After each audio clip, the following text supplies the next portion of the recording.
What is up, Netflix fans, and welcome back to my channel. After a very busy weekend, I finally found time to sit down and finish the entire Season 2 of Stranger Things, so guess what we're talking about? That. And this is my non-spoiler review. I'm going to have a spoiler-filled review up a little bit later where I'm going to talk about specific details, but if you guys haven't finished it, obviously you're going to want to watch this one later on today. That will be coming out, but right now we're talking about just strictly whether I liked it or not. I'm going to keep it super simple, super short, to the point, what you guys enjoy. And if you guys don't know how my reviews work, I like to talk about the good and then the bad and then give you guys my score for the entire Season 2 of Stranger Things. But first, let's talk about the good or the great. And spoiler alert, yeah, I loved Season 2.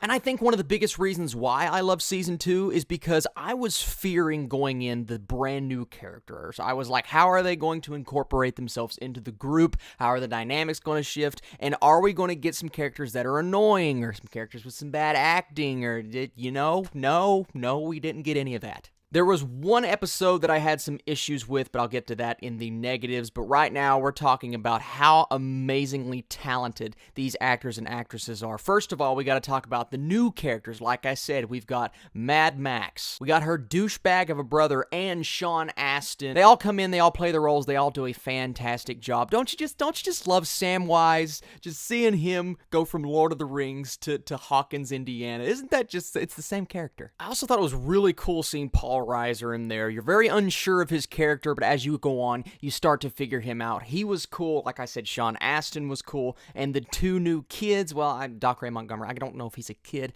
but he is technically a kid in this. They did a great job. And now to the characters that we know and love. Just the whole group is great. I think a standout here is Will. I thought the kid gave a performance in a couple of these episodes that could be Emmy worthy, so we need to keep an eye out on that. And of course, seeing Eleven back, she's great as always. Just the whole cast. Winona Ryder and David Harbour, they bring the gravitas, they bring what we know and love about these characters back, and they're changing every dynamic, every storyline, and every arc changes in this season. Whether it's for the good or the bad, it always works, in my opinion, and I really, really loved the way that all of the characters went. And a big thing for me, like I said, was the dynamics. We don't just have the groups that we had together. They split up. They go in different directions. You've got some characters hanging out with other characters that you don't expect to see hanging out, and I really like that. I like seeing how these kids can play off of each other in different situations. I thought that was cool. And of course, you've got the nostalgia. Too much nostalgia. That's all Stranger Things is nostalgia. Well, guess what? It's awesome.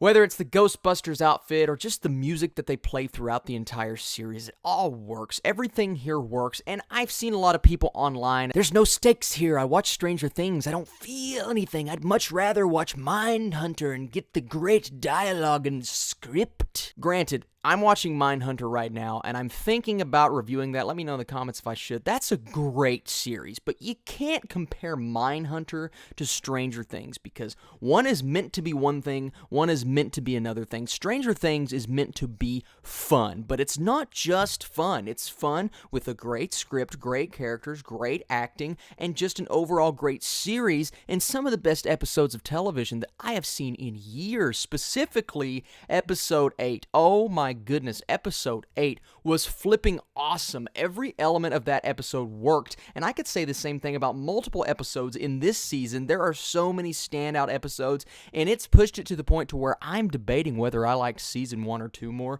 It is so close. Also, Mr. Clark, the coolest teacher ever. I love seeing that guy. But I'm going to be honest here. I think and I'm not saying it's the best acting. I'm not saying it's the best story. I'm just saying I think my favorite character this season has actually been Steve. His character went a completely different direction than I thought. And yeah, Steve is awesome. But the way that Season 2 wraps up, it wraps up just the way that you want it to wrap up. It's a nice little bow tie ending with some things that are setting up Season 3. And you get excited for Season 3. And by golly, I can't wait. Here's my negatives for this season of Stranger Things. Are you ready? 1.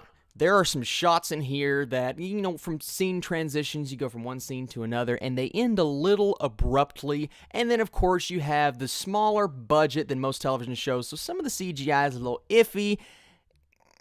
And now my biggest complaint, episode 7. I'm not going to say in this review what it's about, what storyline it is, but it goes off track. It's one of those episodes that doesn't follow the main storyline. I'm just warning you, and it goes and explores a character a little bit deeper, and while I think that episode was very important for the end of this series and what happened with that specific character, I think that episode should have been handled a little bit differently. Not a fan. It's actually the first episode of Stranger Things I can say that I didn't love. I still enjoyed it for what it was, but it just kind of didn't work for me. If you guys want details, you're going to have to wait for my next video. Right now, I'm going to give you guys my score. I gave Stranger Things Season 1 a 93. I'm giving Stranger Things Season 2 a 93, and that score might be pushed a little bit higher because, guys, this season of Stranger Things did not disappoint. It actually exceeded my expectations, and I loved it. So thank you guys so much for watching, commenting, and subscribing. Are you a fan of this show? Did you like this season? Let me know in the comments below. You guys are the absolute best. Thank you just for watching all of my videos, and let me know if you want me to do a review of Mindhunter. I know it's a little bit late, but I am on the last episode, and ooh, we're talking about good Netflix series. That's another one. You guys are the absolute best, and I'll catch you here in a little bit.